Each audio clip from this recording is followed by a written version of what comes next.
À l'image de l'agglomération du Grand Narbonne, la régate du même nom n'en finit pas de s'étoffer. De 18 participants en 2010, cette troisième édition a réuni 29 voiliers dimanche 26 juin dernier pour un départ depuis le port de Gruissant. Un changement de site que nous explique Jean-Claude Méric, chargé de mission tourisme à l'agglomération du Grand Narbonne. Cette année, donc, c'est Gruissant, on a l'impression que cette régate du Grand Narbonne, c'est la troisième édition, on monte crescendo. Oui, tout à fait, parce qu'on a fait déjà 2 éditions sur Narbonne-Plage. La première année, manque trop de vent, donc on ne peut pas naviguer. L'an dernier, à 18 communes du Grand Narbonne. Cette année, le Grand Narbonne est devenu bien grand. Je veux dire, on avait 29 communes participantes sur 31, c'est vraiment un record.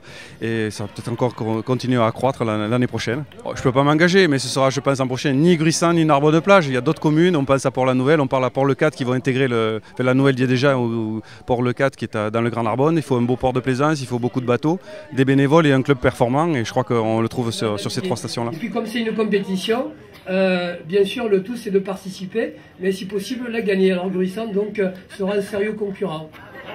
Oui, l'objectif à terme, c'est qu'il y ait la régate avec les élus, parce que ça, je pense qu'il faut garder cette convivialité, cette union au sein de la communauté d'agglomération, mais aussi intégrer les bateaux sportifs des clubs de voile pour en faire la régate du littoral audois.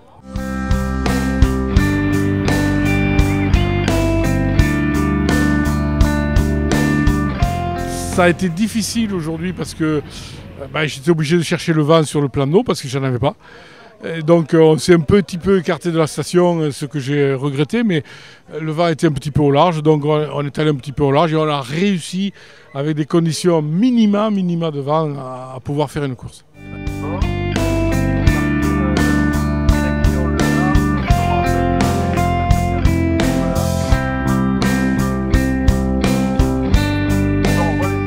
Philippe, vous avez représenté Bizané, puis vous aviez le bon équipage et vous avez gagné. Voilà, alors c'était un équipage magnifique.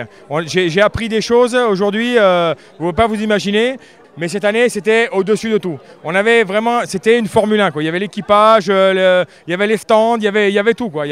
On avait un professeur à bord, et à un moment on était, comme ils appellent ça, les marins dans la pétole. Il n'y avait pas de vent, rien du tout.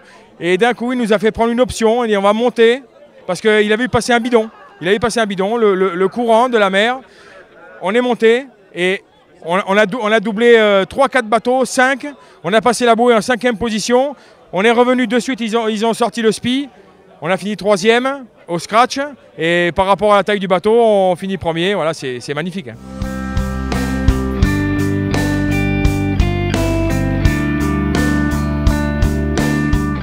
On a en tout cas bien progressé ensemble et puis on a fait marcher le bateau, c'est ce qu'il fallait faire aujourd'hui. C'était un peu tordu quand même sur le plan d'eau parce qu'il y avait des courants, des vents un peu faibles, donc il fallait s'appliquer. Mais on s'est appliqué. Et ce qui est marrant, c'est que tout le monde se prend au jeu quand même, hein. Que ce soit les élus comme les skippers des bateaux. On est dans une opération conviviale, mais quand même on s'allume un peu, quoi. On a envie de gagner, hein.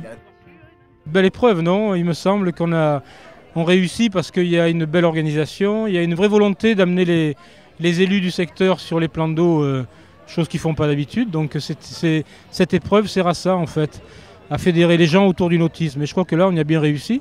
Et puis en plus quand on gagne c'est encore mieux.